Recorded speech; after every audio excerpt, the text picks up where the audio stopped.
Procréer, est-ce un acte de générosité ou bien un acte égoïste? Là où beaucoup de gens vont voir les choses positives, c'est-à-dire telles que fonder une famille, donner de l'amour à son enfant, en recevoir, lui donner une éducation. Donc ça, c'est un petit peu la partie émergée de l'iceberg. Mais moi, je vous propose justement de plonger dans les fonds sous-marins et d'aller voir un petit peu concrètement à quoi ressemble l'iceberg. Si demain, quelqu'un venait dire à la population humaine, les enfants que vous mettrez au monde ne vous aimeront pas. À votre avis, est-ce qu'il y aurait beaucoup de gens qui deviendraient parents? À mon avis, très peu, honnêtement. Voilà, quand quelqu'un met un enfant au monde, c'est quasiment sûr à 100% que son enfant va l'aimer. Donc c'est une source fiable. Et justement, c'est comme si on créait une sorte de fontaine, une source inépuisable d'amour. On va pouvoir donner tout l'amour qu'on veut à son enfant et on va pouvoir recevoir tout l'amour inconditionnel qu'il nous donnera, au moins dans les premières années. Donc voilà, est-ce vraiment de la générosité, n'est-ce pas de l'égoïsme? J'essaye de rester objective, mais concrètement, on est vraiment dans une démarche qui est carrément contraire à la phrase aimer sans rien attendre en retour. Parfois, dans certains couples qui sont fragiles, il va y avoir un enfant qui va être conçu pour venir consolider le couple, un peu comme si on servait d'un tube de colle, pour faire en sorte qu'il n'y ait pas de séparation. Mais là, justement, on ne parle pas d'un tube de colle, on parle bel et bien d'un individu. Donc, parfois, ça se passe très bien, mais parfois, le couple va se séparer. Et donc, il y a des couples qui se séparent et où il n'y a aucun souci, tout le monde est heureux, tout le monde vit très bien la séparation, du moins par la suite. Mais il y a quelques fois, même beaucoup de fois, je dirais, où les enfants vont subir un traumatisme. Et là, ça pose problème. Ça pose problème dans le sens où l'enfant va subir un traumatisme dès le plus jeune âge, ce qui va engendrer d'autres traumatismes également à l'adolescence et dans toute sa vie d'adulte. Il y a des nœuds qui vont être conçus, qui vont être fabriqués, des nœuds que les personnes qui ont ces nœuds depuis l'enfance, en étant adolescents ou adultes, vont se les traîner toute leur vie. Donc il y a des gens qui arrivent par telle ou telle thérapie à défaire ces nœuds, à aller mieux. Et il y a des personnes pour qui c'est très difficile. Donc voilà, encore une fois, le fait de faire un enfant n'est pas une chose à prendre à la légère, surtout pas. Donc évidemment que quand deux personnes se mettent ensemble et que les personnes font un enfant, elles ne savent pas à l'avance si ça va bien se passer ou non. Mais on ne doit pas se servir d'un enfant pour venir consolider un couple. Ce dont je vais parler, ce n'est absolument pas une généralité, car malheureusement, il y a beaucoup de personnes âgées qui se retrouvent chez elles, seules et isolées, ou même en couple et isolées, et leurs familles ne viennent pas les voir.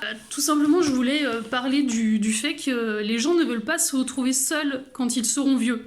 En fait, c'est apaisant et sécurisant de se dire, voilà, je vais mettre un enfant au monde, je vais créer ma propre famille avec mon ou ma partenaire. Et quand nous serons âgés, voilà, on aura nos enfants, nos petits-enfants qui viendront pour les fêtes, pour les anniversaires. Si on a besoin d'aide, ils seront là. Le jour où je partirai, où mon compagnon ou ma compagne décédera, voilà, j'aurai quand même du réconfort, j'aurai quelqu'un avec moi.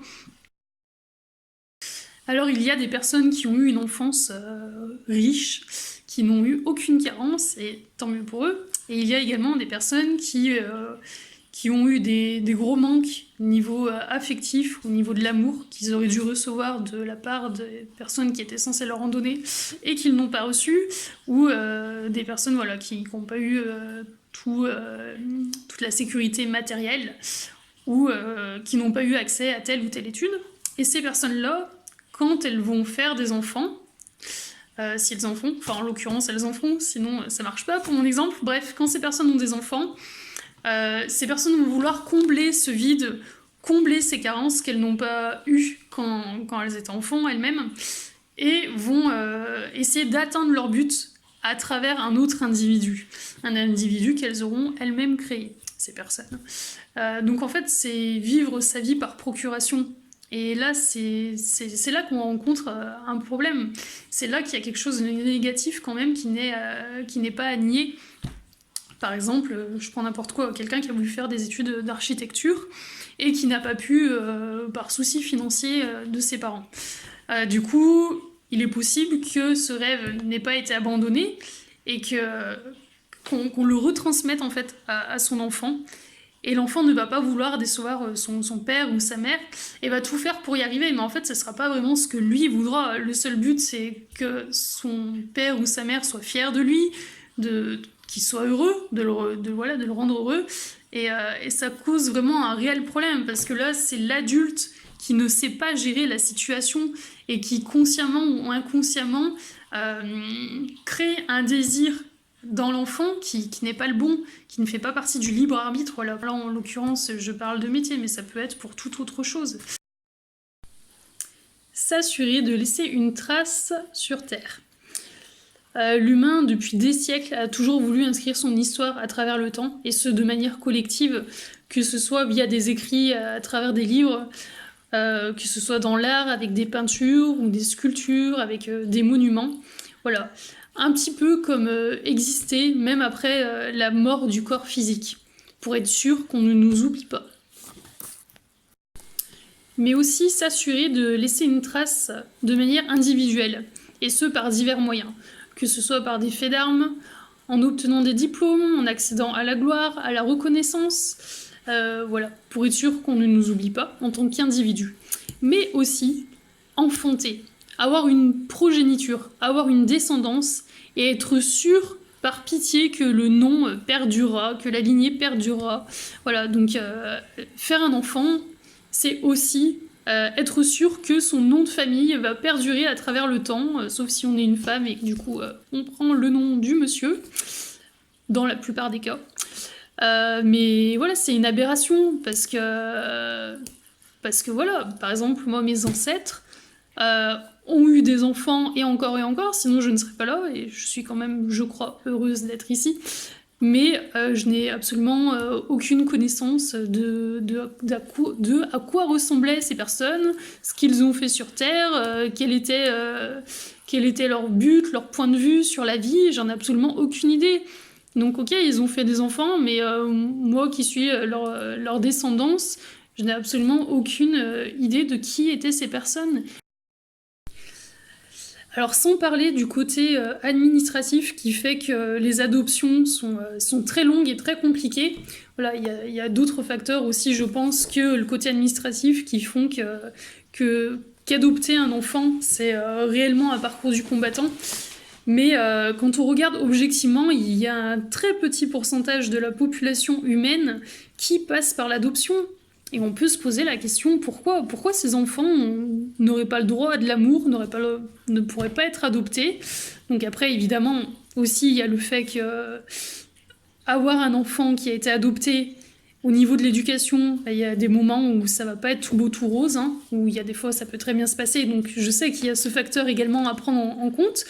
Mais ce facteur ne pèse pas assez lourd dans la balance pour dire c'est à cause de ça qu'il y a très peu d'adoptions. Non, concrètement, je pense, je ne sais pas si c'est la vérité, mais c'est ce que je pense, tout simplement, on ne veut pas des enfants des autres personnes. Ce n'est pas notre sang, ce ne sont pas nos gènes, ce n'est pas un morceau de nous et de la personne qu'on aime, ce n'est pas notre lignée. Ce n'est pas nous qui l'avons créé, ce n'est pas nous qui l'avons créé. J'insiste sur ce point pour montrer l'énorme part d'égoïsme. Alors tout le monde est là, la plupart des gens, oh les enfants c'est magnifique, il faut leur donner de l'amour, etc., etc. Rien de plus beau, rien de plus innocent qu'un enfant. Et tous ces enfants qui attendent d'être adoptés, pourquoi est-ce qu'ils ne sont pas adoptés ? Parce que les gens n'en veulent pas, parce que ça ne vient pas d'eux. Enfin, ça, vous m'excuserez, c'est...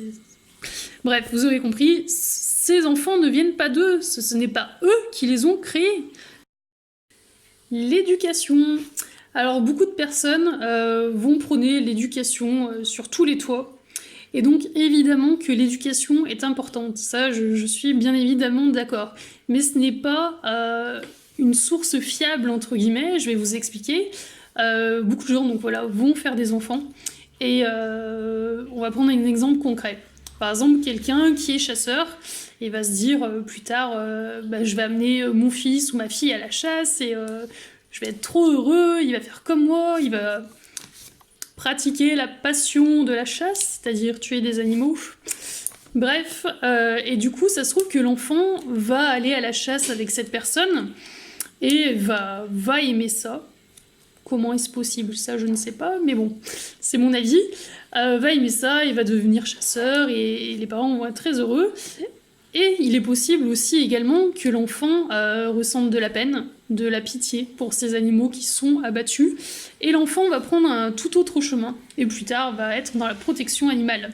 On peut prendre l'exemple aussi, une personne qui est végétarienne, végétalienne ou végane, voilà, va mettre un enfant au monde, va tout faire pour inculquer les valeurs de la vie à son enfant. Et au bout d'un moment, ça se trouve qu'à l'adolescence, l'enfant va en avoir marre, il va se dire c'est bon, tu m'as toujours privé de manger des animaux, alors laisse-moi faire ce que je veux, et la personne voilà, va manger des animaux toute sa vie. Et donc, pour les parents, dans le premier comme dans le deuxième exemple, un peu, un peu exagéré si je puis dire, enfin j'ai pris un peu des extrêmes, voilà, c'est plus adapté comme terme, vous vous rendez compte à quel point il peut être dévasté. Enfin voilà, il y a d'autres choses. Encore un exemple, quelqu'un qui est à fond dans la religion, dans les valeurs familiales, le père doit être un homme, la mère doit être une femme, et c'est la femme et l'homme pour l'enfant. Bref, voilà. Et que l'enfant, plus tard, soit homosexuel. Catastrophe, voilà, ça va être la catastrophe pour la personne si elle est fermée d'esprit et vraiment à fond dans sa religion. Voilà, mon Dieu, qu'est-ce que j'ai mal fait? Pourquoi mon enfant aime quelqu'un du même sexe que lui? Enfin voilà, ça marche comme ça, les parents vont être dévastés, tristes, et le prendre pour eux, alors que leurs valeurs leur appartiennent à eux et n'appartiennent pas à leur enfant. Donc évidemment, on peut apprendre la politesse, on peut apprendre le respect de la vie à l'enfant qu'on va engendrer, qu'on va mettre au monde, mais ce n'est pas une source fiable. Il y a des gens qui deviennent des violeurs, des assassins, et ça se trouve que ce n'est pas la faute de leurs parents. Après voilà, on a le libre arbitre. Dans notre vie, on fait telle ou telle expérience, on rencontre telle ou telle personne qui font ce qu'on va devenir. Et pour finir, une petite aparté pour répondre aux éventuelles personnes qui diraient il y a tous les animaux qui se reproduisent, hein, ils vont pas chercher mini 14 heures comme nous, et ça s'appelle la survie tout simplement. Et donc oui, nous sommes des animaux, n'en déplaise à ceux qui pensent le contraire, et ce n'est pas mon avis, c'est une vérité générale. Animaux qui viennent du terme animus, être animé. Voilà. Donc revenons-en à nos moutons, qui sont des animaux. Tout simplement, en fait, je pense que vraiment sur la planète Terre, nous sommes limite, si ce n'est pas déjà acquis, en surpopulation. Et je pense que réduire les naissances, ou même les stopper net, ce qui est bien sûr impossible, pendant plusieurs années, ne mettrait aucunement en péril l'existence de l'être humain sur Terre. Donc ce n'est pas une question de survie. Bon, comme vous l'avez vu, je viens juste de débuter ma chaîne. C'est simplement que ça fait vraiment très longtemps que je voulais parler de plein de sujets qui me passionnent, et je trouve pas forcément les gens qui aiment comme moi les débats ou se poser plein de questions. Donc voilà, j'espère que ma vidéo vous aura plu ou déplu peut-être, hein, ça dépend, mais j'espère en tout cas qu'elle générera chez vous des questionnements ou peut-être des désaccords avec moi ou des désaccords, mais voilà, des choses constructives. Donc n'hésitez pas si vous voulez mettre des commentaires, et ce, toujours dans le respect. Bonne journée ou bonne soirée. Salut, salut.